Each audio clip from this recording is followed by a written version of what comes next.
I want to segue a little bit, kind of get into some more, maybe some nitty gritty practical stuff. So what would you guys say, Michael and Jonathan, are the kind of essential building blocks for lifelong fitness? Good. You already said a good keyword. I think there's obviously a few, but I think the very first one that comes to mind that's been coming up often, I think a building block is consistency. I think we easily overestimate what we can do in 3 months and underestimate what we can do in 3 years, right? 5 years, 10 years. So that's been something that we've kind of stepped into in the new year. Like our motto for the year is show up, right? I think that goes in, again, to relate it to all areas of life. When you show up when you don't want to, there's a good chance that's going to start translating well to other areas of your life when you don't want to show up, but you choose to anyway. I think that goes from multiple areas of our lives. And so consistency over long periods of time, I think, is a huge building block that, like, we underestimate how much steam and momentum we can carry when we just start with that, right? Just say, hey, I'm going to show up. I don't feel good, or whatever it may be, but prioritizing it and being as consistent as possible, I think is huge. So that would be number one that I think of, one of the big things. Yeah, I mean, that's absolutely number one. I love what he said. Consistency over a long period of time almost always yields results. Whether we're talking fitness, whether we're talking growing a career, whether we're talking developing relationships with others, like just consistently showing up, right? Things can happen.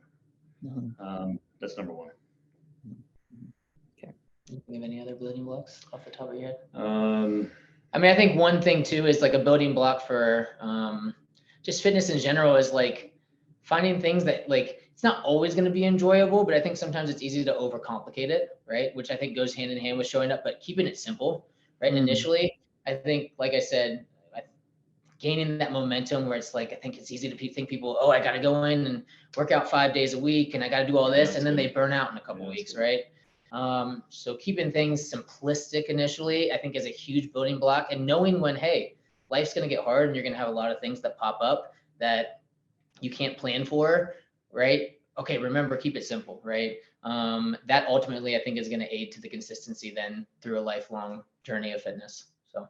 Well, and I mean, you even tell people who, hey, I want to do 5 days per week. I want to go on this thing. I don't know. Let's get consistent with 3 days first, and if you're really able to kind of commit to that and see it through, then we can increase it. Right. Not biting off more than you can chew. Right. I think leads to long-term success as well, because you can burn out. Right. Having the best intentions when you get started, starting too quickly, and then just not sticking with it. Right. Accountability is an important, a huge component of this. Having somebody or groups of people to hold you accountable. Accountability is really important. Knowing your why, I think, is really important. Knowing your why leads to the ability to continue to show up over a long period of time, longevity. Like if you don't know who you are and why you're doing what you're doing, it's easy to burn out. Those are some other things that came to mind.